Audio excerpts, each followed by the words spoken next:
نحمده ونستعينه ونصلي على رسوله الكريم أما بعد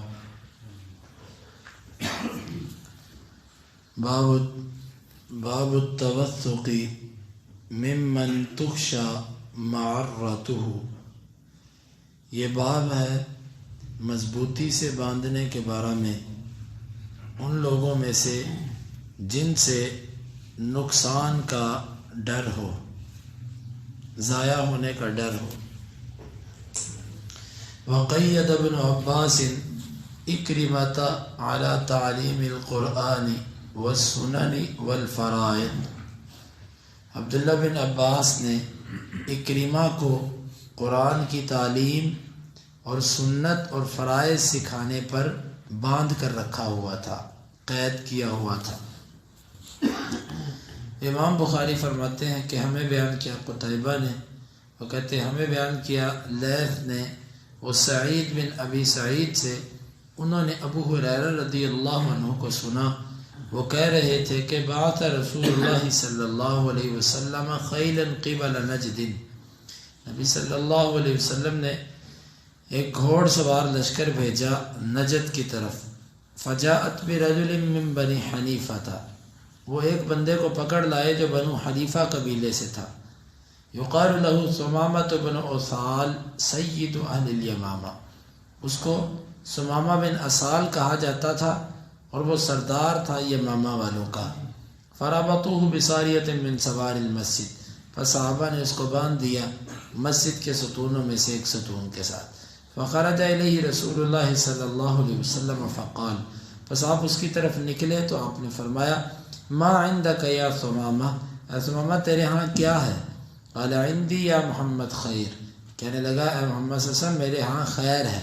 فذکر الحدیث، پس راوی نے لمبی حدیث کا ذکر کیا. فقال اطلقوا ثمامۃ، آپ نے فرمایا ثمامہ کو کھول دو.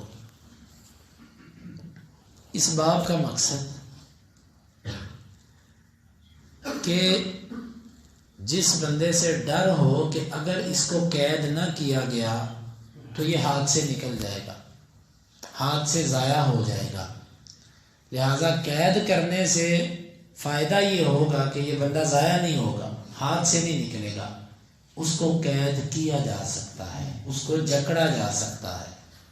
اس سلسلے میں امام بخاری نے دو دلیلیں پیش کی. پہلی دلیل ہے عبداللہ بن عباس رضی اللہ عنہ کے عمل کی. ان کے شاگرد تھے اکرمہ، معروف شاگرد ہے، قابل ترین شاگرد عبداللہ بن عباس کے اکرمہ. یہ ان شاگردوں میں سے ہے، دو چار شاگردوں میں، کہ عبداللہ بن عباس کا سارا علم تقریباً ان لوگوں نے جمع کیا ہوا. تو اکرمہ بہت قابل شاگرد عبداللہ بن عباس کے. لیکن عبداللہ بن عباس نے انہیں تعلیم کیسے دی؟ جکڑ کر، باندھ کر زنجیروں میں، کہ بھاگ جاتے تھے یہ بھاگے نہ. زبردستی اس کو قید کیا، پھر اس کو قرآن کی تعلیم دی، پھر سنن فرائض ساری چیزیں اس کو سکھائیں، یاد کروائیں. تو آج بھی اگر کہیں ایسی ضرورت ہو، والدین کہیں کہ ہم نے بچے کو پڑھانا ہے اور استاد بھی بچے کو پڑھانا چاہے، تو پھر اگر بچے کے اندر ایسا مزاج ہو تو ایسی صورت میں اس کو جکڑنا، اس کو باندھنا یہ شرم کبھی نہیں ہے. کیونکہ اگر آپ اس کو چھوڑ دیتے ہیں تو اس کے ضائع ہونے کا ڈر ہے، وہ بھاگ جائے گا، ضائع ہو جائے گا. تو یہاں سے امام بخاری نے استدلال کیا کہ اس کے ضائع ہونے کا ڈر تھا، تو عبداللہ بن عباس نے تعلیم کے لیے اس کو باندھ دیا. تو یوں اگر کسی معاملے کے اندر، کیونکہ جھگڑے کا باب ہے، کسی جھگڑے کے اندر اگر ایک فریق کو باندھنا پڑے تو باندھا جا سکتا ہے. لیکن اس کے لیے باندھنے میں وہی لوگ یہ عمل کریں کہ جن کو کسی نہ کسی چیز کا اختیار ہے. ہر بندہ اپنی طرف سے پکڑ کے اپنے مد مقابل کو باندھنے لگے تو پھر تو ملک کے اندر قانون کوئی بھی نہیں رہے گا. تو بہرحال یہاں سے امام بخاری نے ایک دلیل یہ پیش کی کہ جس کے ضائع ہونے کا ڈر ہو، اس کو اس سے بچانے کے لیے اگر باندھنا بھی پڑے، قید بھی کرنا پڑے تو یہ کرنا جائز ہے. دوسری دلیل یہ پیش کی کہ نبی صلی اللہ علیہ وسلم نے ایک لشکر بھیجا غزوے کے لیے. وہ گئے اور یمامہ والوں کے سردار ثمامہ بن اسال کو وہ قید کر لائے. لائے تو مسجد کے ستونوں میں سے ایک ستون کے ساتھ ان کو باندھ دیا گیا. ابھی یہ مسلمان نہیں ہوئے تھے. نبی صلی اللہ علیہ وسلم ان کے پاس آتے اور ان سے پوچھتے کہ کیا حال ہے, تو یہ آگے سے بڑے بے رخی انداز سے کہتے کہ ان تقتل تقتل زاد من وان تنعم تنعم علی شاکر, اگر تو قتل کرے گا تو خون والے کو قتل کرے گا, مطلب بدلہ ہے, اور اگر تو احسان کرے گا تو ایک قدردان پر احسان کرے گا. تجھے پتہ چلے گا کہ تو نے کسی معزز بندے پر احسان کیا اور اس نے تیرے احسان کو یاد رکھا. آپ صلی اللہ علیہ وسلم نے تیسرے دن فرمایا ان کو چھوڑ دو, تو ان کو چھوڑ دیا گیا. پھر باندھنے کے اندر حکمت تھی.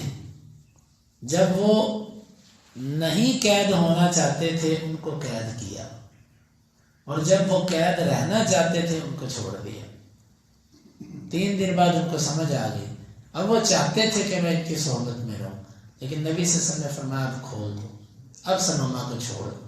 جب چھوڑا تو گئے, جا کر قریبی باغ کے اندر ایک چشمہ تھا, وہاں سے غسل کیا اور آ گئے. کہنے لگے اللہ کے رسول مجھے مسلمان کریں. اب یہاں سے واقعہ تو پیچھے گزر چکا تفصیل سے. یہاں پر امام بخاری کا استدلال کیا ہے؟ امام بخاری کا استدلال ہے کہ سمامہ کو باندھ کر روکا گیا. اگر نہ باندھا جاتا تو یقیناً وہ بھاگ جاتے, اور اگر وہ بھاگ جاتے تو نہ وہ قرآن سنتے, نہ وہ اللہ کے نبی کے اخلاق سے متاثر ہوتے, نہ وہ صحابہ کرام کا وہ ایمان اور ان کی وہ نیک اعمال دیکھتے. اس کے نتیجے میں ان کو اسلام نصیب نہ ہوتا. تو ان کو باندھا گیا کیونکہ ضائع ہونے کا ڈر تھا, اس سے بچانے کے لیے باندھا گیا, اس کا فائدہ. تو بعض دفعہ ایسے معاملات بھی کرنے پڑتے ہیں بہتری اور خیر خواہی کے لیے جو بظاہر اچھے نہیں لگ رہے ہوتے, لیکن ان کو کیا جاتا ہے, اس سے بھی خیر نکل آتی ہے. اس طرح کہ یہاں پر سنامہ بن اسال کو باندھا گیا. تو یہ کتاب خصومات کی ہے, معنی پھر وہی نکلا. مد مقابل کو قید کیا جا سکتا ہے, بیڑیاں لگائی جا سکتی ہیں, ہتھ کڑی لگائی جا سکتی ہے ضرورت کے تحت, جب اس کے ضائع ہونے کا ڈر ہو. اللہ رب العالمین سے دعا ہے کہ اللہ تعالی ہمیں ان حدیث کو سمجھنے کی اور ان کے تقاضوں کو پورا کرنے کی توفیق عطا فرمائے. اللہم انفعنا بما علمتنا وعلمنا ما ينفعنا وزدنا علما وآخر دعوانا ان الحمد للہ رب العالمین. حدیث نمبر 2422.